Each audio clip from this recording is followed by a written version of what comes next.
Hello friends, welcome to exam Shikhar. This is Shivani.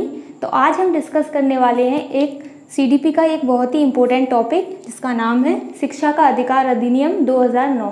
ये एक बहुत ही इम्पोर्टेंट टॉपिक है। टीचिंग एग्जाम की दृष्टि से देखें तो इस टॉपिक में से 2 से 3 क्वेश्चन आपके 2 क्वेश्चन तो कंपलसरी आते ही हैं। तो चलिए डिस्कस करेंगे आज हम इस टॉपिक के बारे में। तो पहले देख लेते हैं कि शिक्षा का अधिकार अधिनियम है क्या। शिक्षा का अधिकार अधिनियम की अगर हम बात करें तो प्राथमिक शिक्षा जो बच्चों की दी जाती है, यानी कि 1st to 5th की जब प्राथमिक शिक्षा दी जाती है, तो जब निःशुल्क एवं अनिवार्य शिक्षा की हम बात करें तो ये अधिनियम जो आपका बनाया गया है बच्चों की निःशुल्क एवं अनिवार्य शिक्षा को ध्यान में रखते हुए बनाया गया है, जिसके बारे में आज हम पढ़ने वाले हैं। तो देखेंगे हम कि शिक्षा का अधिकार अधिनियम 2009 बिल कब पास हुआ। तो हम बोलेंगे कि 4 अगस्त 2009 में एक बिल पास हुआ था जिसका नाम था the right of children to free and compulsory education bill. तो ये बिल कब पास हुआ? 4 अगस्त 2009 को संसद में ये बिल पारित हुआ था। जब हम बात करें कि अनुच्छेद जो हमारे संविधान का अनुच्छेद 45 है, अनुच्छेद 45 है, तो बच्चों की निःशुल्क एवं अनिवार्य शिक्षा के संबंध में पहले ही संविधान में कहा जा चुका है कि इसकी व्यवस्था की जाए। तो अनुच्छेद 45 कहता क्या है कि निःशुल्क एवं अनिवार्य शिक्षा की व्यवस्था करना राज्य सरकार का उत्तरदायित्व है कि वो अपने राज्य में शिक्षा की व्यवस्था करें, निःशुल्क एवं अनिवार्य प्राथमिक शिक्षा की व्यवस्था करें। तो अगर हम आगे बढ़ें तो देखेंगे कि जो संविधान संशोधन हुए थे, तो 86वां संविधान संशोधन जो हुआ था हमारा 2002 में, तो उसमें क्या कहा गया था कि एक संविधान का जो संविधान संशोधन था 86वां, उसमें 21 काम में कहा गया था कि प्राथमिक शिक्षा को नागरिकों का मूल अधिकार बना दिया जाए, यानी बच्चों के लिए प्राथमिक शिक्षा की व्यवस्था को नागरिकों का मूल अधिकार बना दिया जाए कि उन्हें ये शिक्षा प्राप्त करनी है और उन्हें शिक्षा की व्यवस्था की जाए। तो अनुच्छेद 45 में भी जब 86वां संविधान संशोधन जब हुआ था तो उसमें अनुच्छेद 45 में भी कुछ बदलाव किए गए थे। अनुच्छेद 45 में पहले कहा गया था कि निःशुल्क एवं अनिवार्य शिक्षा का दायित्व राज्य सरकार का होगा, लेकिन जब 86वां संविधान संशोधन जब हुआ तो उसमें क्या कहा गया कि अनुच्छेद 45 में बदलाव किया जाए और 6 वर्ष तक की शिक्षा को बाल देखभाल एवं शिक्षा से जोड़ा जाए, यानी कि बच्चे को 6 वर्ष तक की आयु तक, बच्चे की 6 वर्ष तक की आयु तक उसकी बाल देखभाल एवं शिक्षा की जाए, यानी प्री स्कूल एजुकेशन भी उसको दी जाए और वहीं उसकी देखभाल की जाए, यानी कि हम आंगनवाड़ी की शिक्षा बोल सकते हैं, इसे प्ले स्कूल की शिक्षा बोल सकते हैं, जिसमें क्या होता है बच्चे एंजॉय करके एक्टिविटी करके भी सीखते हैं और पूरी उन्हें देखभाल वहाँ मिलती है। तो अनुच्छेद 45 में क्या बदलाव किया गया था? ये क्वेश्चन एग्जाम में पूछा हुआ क्वेश्चन है कि 86वां संविधान संशोधन जब हुआ था तो इसमें अनुच्छेद 45 में क्या क्या बदलाव किए गए थे। तो ये हमें पता होना चाहिए कि 6 वर्ष तक की शिक्षा को बाल देखभाल एवं शिक्षा के साथ जोड़ा गया था अनुच्छेद 45 के अंतर्गत। Most important point.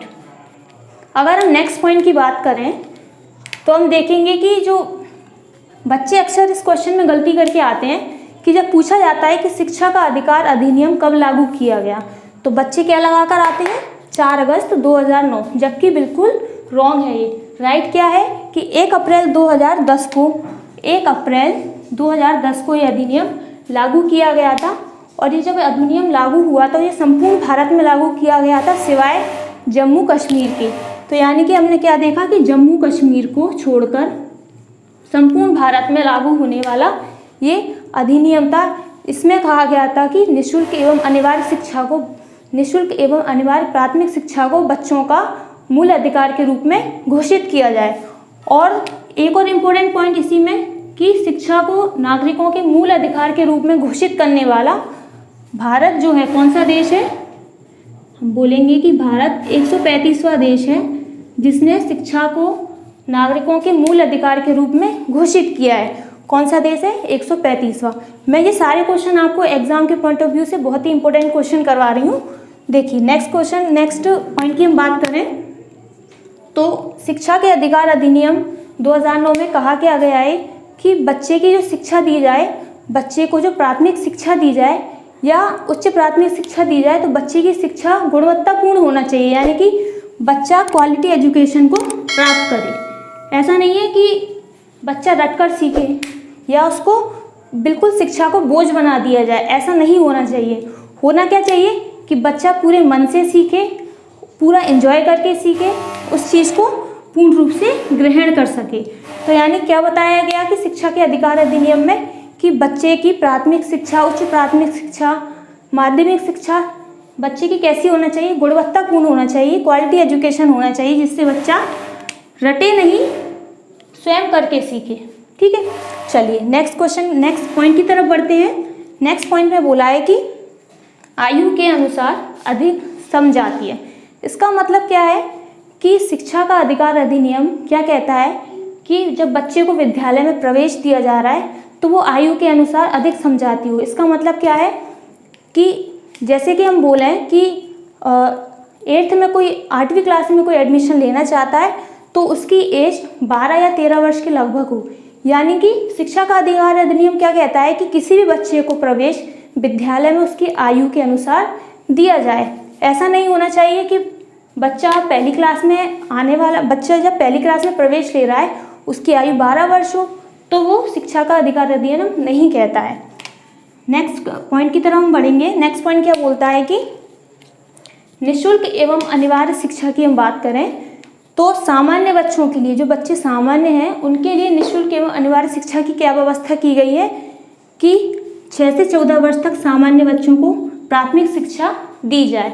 जबकि अगर हम दिव्यांग या विकलांग बच्चों की बात करें, हैंडीकैप बच्चे की बात करें, तो उनको प्राथमिक शिक्षा की व्यवस्था कब की गई है? 6 से 18 वर्ष की आयु तक वो बच्चे प्राथमिक शिक्षा को ग्रहण कर सकते हैं। ऐसा शिक्षा के अधिकार अधिनियम RTE 2009 में कहा गया है।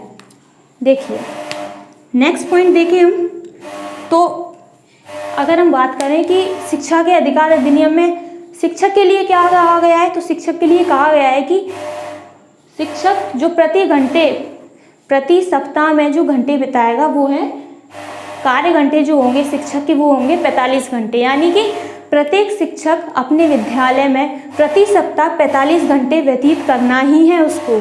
यानी कि प्रति सप्ताह उसे 45 घंटे विद्यालय में व्यतीत करने हैं, ऐसा RTE में कहा गया है। और अगर हम एक और बात करें कि शिक्षा के अधिकार अधिनियम की, तो इसका उद्देश्य क्या है कि प्रत्येक बच्चे को, प्रत्येक नागरिक को प्राथमिक निःशुल्क एवं प्राथमिक शिक्षा मिले, मौलिक अधिकार के रूप में मिले, ऐसा RTE में कहा गया है। अगर हम नेक्स्ट पॉइंट देखें तो नेक्स्ट पॉइंट में क्या कहा गया है कि प्राथमिक स्तर यानी कि 1st to 5th प्राथमिक स्तर पर शिक्षक और छात्र का अनुपात क्या रहेगा?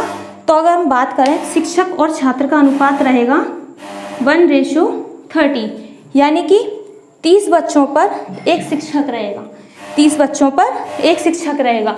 अगर 60 बच्चे हैं तो 2 शिक्षक रहेंगे। अगर हम बोलें कि अगर 30 से थोड़े ज़्यादा बच्चे हैं तब भी शिक्षक एक ही रहेगा।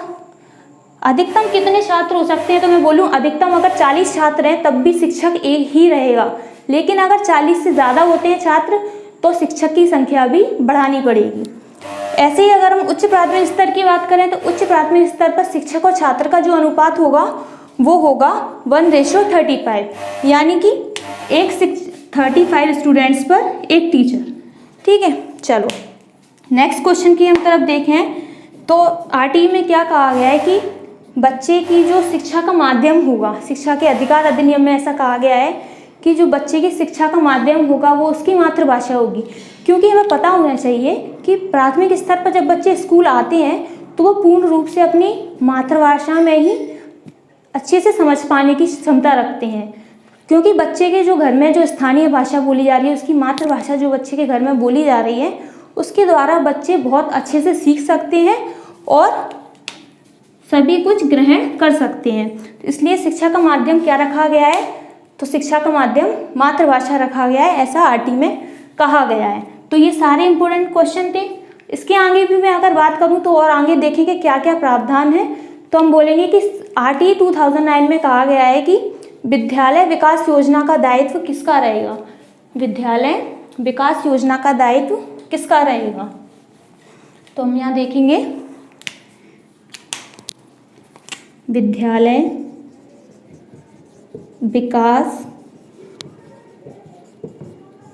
योजना का दायित्व, ये भी एक एग्जाम में पूछा गया क्वेश्चन है कि विद्यालय विकास योजना का दायित्व किसका होता है। तो विद्यालय विकास योजना का निर्माण का दायित्व किसका है, वो होता है विद्यालय प्रबंधन समिति का। किसका दायित्व होता है, विद्यालय प्रबंधन समिति का उत्तरदायित्व होता है। अगर हम नेक्स्ट पॉइंट की बात करें, एक इम्पोर्टेंट पॉइंट की, तो बोला गया है आरटी में कि इसके अंतर्गत कहा गया है कि 1 किलोमीटर के दायरे में बच्चे को प्राथमिक स्कूल मिलना चाहिए और 3 किलोमीटर के दायरे में उच्च प्राथमिक स्कूल की विद्यालय की व्यवस्था की जाए। यानी कि 1 किलोमीटर के एरिया में उसका प्राथमिक विद्यालय होना चाहिए और 3 किलोमीटर के एरिया में उच्च प्राथमिक विद्यालय होना चाहिए। चलिए, एक और इम्पोर्टेंट पॉइंट की मैं आपको बताऊं कि आरटीई में कहा गया है कि जो किसी भी विद्यालय में जो सीट होंगी उसमें 25% सीट जो होंगी आरक्षित रहेंगी। 25% सीट आरक्षित रहेंगी। किसके लिए, गरीब और दुर्बल बच्चों के लिए सरकार ने व्यवस्था की है कि किसी भी विद्यालय के अंतर्गत, चाहे प्राइवेट हो या गवर्नमेंट हो, 25% सीट उसके लिए रिजर्व रहेंगी। वो उन सीटों पर प्रवेश ले सकता है बिना किसी फीस के। इसके अलावा अगर हम और प्रावधान की बात करें और इम्पोर्टेंट पॉइंट की बात करें तो आरटीई रटने को पूर्ण रूप से विरोध करता है। आरटीई नहीं कहता कि कोई भी बच्चा रट कर सीखे, वो कहता है कि बच्चा स्वयं करके सीखे और बिना बोझ के उस शिक्षा को ग्रहण करे। और अगर मैं एक और इम्पोर्टेंट प्रावधान की बात करूं तो कहा गया है कि किसी भी बच्चे को शारीरिक और मानसिक रूप से प्रताड़ित करके शिक्षा ग्रहण नहीं की जा सकती। यानी कि हम किसी भी बच्चे को शारीरिक या मानसिक रूप से प्रताड़ित नहीं कर सकते हैं। और कहा गया है कि 8वीं तक किसी भी बच्चे को फेल नहीं किया जा सकता। 8वीं तक के किसी भी बच्चे को फेल नहीं किया जा सकता, पास करना ही पड़ेगा। ठीक है, तो ये सारे इंपॉर्टेंट क्वेश्चन, ये सारे इंपॉर्टेंट पॉइंट थे आपके आरटीई 2009 से रिलेटेड। मैंने पूरी कोशिश की थी आपको अच्छे से अच्छा कंटेंट दे पाऊँ इस टॉपिक से रिलेटेड। तो बाकी आप मेरी जो लास्ट वीडियो रही हैं आप उनसे भी सीडीपी के इम्पोर्टेंट टॉपिक्स के बारे में पढ़ सकते हैं। और अगर आपको मेरी वीडियो पसंद आई हो तो चैनल को लाइक, शेयर एंड सब्सक्राइब ज़रूर कीजिए। चलिए मिलते हैं नेक्स्ट वीडियो में।